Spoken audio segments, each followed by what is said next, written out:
Una empresa peruana viene enfrentando desde hace más de 10 años de manera judicial a una gigantesca transnacional, nada más y nada menos que la Pepsi-Cola. La empresa peruana considera que PepsiCo la llevó a la quiebra para de esa forma terminar de una manera anticipada el contrato de exclusividad de embotellamiento que ambas mantenían. Como usted se imaginará, en estos largos años de batalla legal que involucran más de 500 millones de dólares ha habido de todo: demandas, contrademandas, medidas cautelares y hasta denuncias penales. El informe completo nos lo trae nuestro colega y amigo Augusto Sondheim.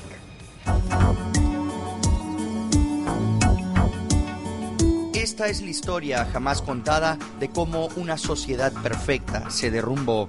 La batalla de la Compañía Embotelladora del Pacífico S.A., CEPSA, una de las empresas más exitosas de nuestro país, hoy enfrentada a la transnacional PepsiCo, sus socios de toda la vida, por más de 500 millones de dólares. Un juicio sin precedentes llevado a cabo en los tribunales de Nueva York. La demanda inicialmente es de alrededor de 340 millones de dólares. Posteriormente, a raíz de la elaboración de unas pruebas y de un replanteamiento del proceso, este monto se ha incrementado. Un proceso en el que, según una serie de indicios, la poderosa corporación internacional no habría tenido reparos en recurrir a jugadas irregulares en los tribunales de Lima. Un proceso que durante 10 años viene siendo truncado. Esta historia empezó el 6 de junio de 1952, cuando la Pepsi-Cola Company suscribe este contrato de exclusividad con la Compañía Embotelladora del Pacífico S.A., CEPSA. Un contrato mediante el cual solo CEPSA podía embotellar esta conocida bebida en el 80% del territorio peruano. Una cláusula especial, así como relevante en el contrato, establecía que el mencionado acuerdo no tenía fecha de terminación, salvo que se incumplieran algunos puntos específicos señalados en el documento. Este tipo de contratos exige una inversión muy importante y por lo tanto son contratos que están sometidos a un plazo indefinido a fin de que esa magnitud de inversión pues sea justificada. Durante casi 50 años, el contrato entre CEPSA y Pepsi gozó de una excelente relación y ayuda mutua. La compañía embotelladora peruana creció y llegó incluso a posicionarse cerca de su competencia, la colosal Coca-Cola. Tuvimos nosotros grandes relaciones con Pepsi, de mucha amistad y de respeto mutuo, sobre todo, entre una transnacional tan grande, tan poderosa, y un embotellador que para el Perú era relativamente grande, pero para el mundo una cosa muy pequeñita, ¿no? Fundada en 1952 por Enrique Heredia Alarcón, un iqueño de espíritu emprendedor, CEPSA fue por muchos años un referente de éxito comercial en el Perú. En los años 70, bajo la dirección de su hijo Constantino Heredia, se concretaron más inversiones. El número de plantas embotelladoras en provincias creció. En los inicios de los 90, el número de trabajadores superaba los 3,000, mientras sus ventas anuales eran de más de 100 millones de dólares. Lima, Peru, August 1952. CEPSA, Pepsi's newest bottling facility in Latin America, goes online. Todo marchaba bien hasta que de pronto empiezan a registrarse inesperadas movidas desde Pepsi. De un momento a otro y sin importar el contrato de exclusividad con CEPSA, la transnacional promueve que otras embotelladoras vinculadas contractualmente con ella, Riviera en el norte y La Frontera en el sur, invadan el territorio comercial de CEPSA con productos más baratos. Esta invasión llegó a tener más del 30% de la venta total de gaseosas de Pepsi. Sí, más del 30%. La invasión de los productos fue oportunamente comunicada a Pepsi, la que extrañamente no hizo nada al respecto. Mirando hacia atrás, según CEPSA, con esas acciones, el antiguo socio empezaba a poner en marcha contra ellos una estrategia de demolición que entonces no entendía. Acá lo estamos diciendo claramente en el 97 y le estamos diciendo que hasta el momento hemos perdido 12 millones de dólares por esta invasión. Que desde el año 95 le hemos escrito 25 cartas sin ninguna respuesta de ellos. Ahí está la relación de Acá está. ¿Y a quién? ¿No? ¿No le respondió? No le respondía. La invasión le costó grandes pérdidas a Cepsa. Poco a poco la fueron quebrando. Los cimientos de esta exitosa empresa peruana se debilitaban cada día, mientras Pepsi solo observaba en silencio y esperaba. Esta relación tan buena que teníamos con los ejecutivos de Pepsi se fue al tacho. Desesperados, los Heredia no tuvieron otra opción que vender las marcas de su familia, las conocidas San Luis y Cola Inglesa, para salir de sus crecientes deudas. Las marcas fueron ofrecidas a Pepsi, que se negó a comprarlas. Finalmente, fueron vendidas a la competencia, Coca-Cola, la que pagó más de $30 millones por ellas. Todo ese dinero fue invertido nuevamente en Cepsa.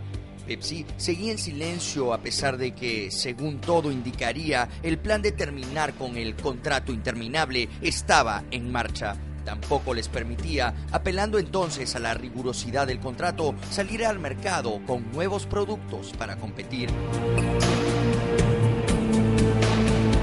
Pero ¿qué razones podrían haber motivado a Pepsi a destruir a un socio que durante 50 años había demostrado eficiencia y que en el Perú le generaba utilidades? Al inicio de los 90, la gigantesca Pepsi empezó a tener una serie de problemas en Latinoamérica. Malas inversiones en México y Argentina, así como la pérdida de su embotelladora estrella venezolana a manos de Coca-Cola, generaron un clima de preocupación del cual el Perú no estuvo ajeno. Ellos querían hacer en 2 años o en 3 años lo que en su vida lo habían hecho a nivel internacional. Es ganar a Coca-Cola en ventas. Pepsi necesitaba crecer con fuerza para competir de igual a igual con Coca-Cola, y en la nueva estrategia de mercado ya no había espacio para sus viejos socios de Cepsa. Pero como tenían un contrato que no podían romper, se habría optado entonces por la estrategia de quebrarlos. Comienza a haber este problema, ¿no? Que a las finales se convierte una estrategia de Pepsi, ¿no? De realmente llevarnos a una posición de insolvencia. Panorama tuvo acceso a este documento confidencial que data del 20 de junio de 1997. Son una serie de conclusiones que hace el Departamento Legal de PepsiCo sobre la situación de Cepsa en el Perú. Entre las conclusiones a las que llegan los abogados de Pepsi, consideran que la terminación del contrato sería un riesgo para la corporación. Más abajo, sin embargo, convenientemente aconsejan esperar la muerte lenta de esta empresa en un frío cálculo corporativo, sin importarles la larga y próspera relación que los unía a Cepsa. Los hechos desfavorables para sus intereses, continúa el documento, son que en 1993 fue nombrada mejor embotelladora de Pepsi en Latinoamérica. En 1994, mejor embotelladora de 7-Up en el mundo. Ese mismo año, el fundador de Cepsa, Enrique Heredia, había sido incorporado al Salón de la Fama de Pepsi, o como ellos lo llaman, el Hall of Fame. A mi padre se le nombra dentro del Hall de la Fama de Pepsi, que ese es un reconocimiento que a poquísimos embotelladores se le da en el mundo, a poquísimos. En el segundo punto de esta lista aceptan de hecho que su socio en el Perú, ya sin contrato, quedaría finalmente sepultado, una conclusión lapidaria. En este documento confidencial, PepsiCo reconoce también, en blanco y negro, que en los Estados Unidos los contratos indefinidos nunca son terminados de esta manera. A pesar de la puesta en marcha de todas las maniobras de Pepsi recogidas en el documento confidencial, Cepsa trataba de sobrevivir hasta que el 12 de marzo de 1999 Cepsa recibe una carta severa. En esta, PepsiCo da por terminado el contrato indefinido, quitándole así a Cepsa su razón de ser, al perder el 70% de su negocio. Y a partir de ese momento suspendió la venta de concentrado y colocó a la compañía en una situación de estar fuera de sus negocios. Con lo cual la condujo inexorablemente a la insolvencia. Ellos nos desfranquician a través de un documento que es totalmente equivocado de A hasta la Z. Contactamos a los abogados de PepsiCo en el Perú Víctor Marroquín y Guillermo Castañeda para que den su versión sobre este caso, pero prefirieron no hacer uso de su derecho de réplica. Esta es una lucha de David y Goliat. El juicio en Nueva York se encuentra actualmente trabado debido a una serie de maniobras legales irregulares destinadas a dilatar el proceso desde el Perú, ejecutadas por los abogados de PepsiCo en nuestro país. Ruleteo de demandas, abuso de medidas cautelares, jueces que aceptan demandas a pesar de que sus juzgados no tienen competencia para ellas, maniobras con claros indicios de corrupción que van incluso en contra de los propios códigos de conducta mundial que exhibe la transnacional en su página web. Desde el 2001 hasta la fecha, los abogados de Pepsi han presentado más de 40 acciones legales, todas destinadas a detener el juicio en Nueva York. Espero que los tribunales y la justicia americana tome nota de estas acciones, ¿no? Y sobre todo de que se trata de una transnacional que está haciendo uso del Poder Judicial en el Perú, está festinando resoluciones judiciales. Aquí hay actos de corrupción gravísimos. Toda la confusión generada a partir de los líos legales en el Perú ha paralizado el juicio en los tribunales de Nueva York desde hace 10 años. Pero el juicio sigue vivo. En Nueva York, los representantes de Cepsa tienen fe en que algún día la Corte podrá pronunciarse sobre el fondo de todo este asunto. ¿Tenía derecho PepsiCo de resolver un contrato indefinido? There have been rulings by courts, multiple courts in Peru, ordering the case to be stayed. Those cases were brought by PepsiCo on various grounds and in various courts in Peru. And the latest one, you know, when does this? About 6 months ago, and the Second Circuit Court of Appeals, because we're now on appeal in New York, is the court that actually entered that stay order based on the proceedings in Peru. We are very hopeful that one day we will have a hearing on the merits before an impartial jury in New York City, and we're looking forward to that. Si tanto tiene la razón, ¿qué miedo tiene? De sus propias cortes.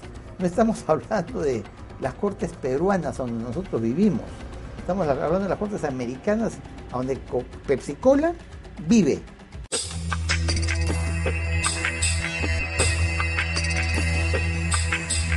Así luce la planta de Cepsa hoy. Las máquinas obsoletas yacen entre el polvo y el silencio. Cuando Cepsa era embotelladora de Pepsi en Lima, tenían entre el 14 y el 23% del mercado. Ahora Pepsi tan solo tiene el 6% en Lima.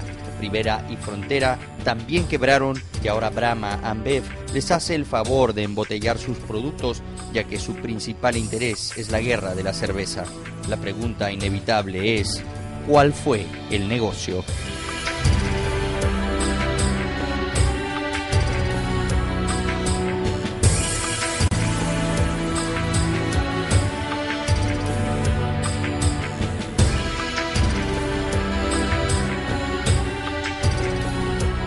Como se ha señalado en el propio informe, se solicitó la versión de PepsiCo, quien declinó la invitación y se limitó a enviarnos información por escrito que no aclara el fondo del asunto. Esperamos que este proceso, luego de tantos años, concluya y que no existan más dilaciones. Como lo hemos sostenido desde el primer programa, justicia que tarda no es justicia.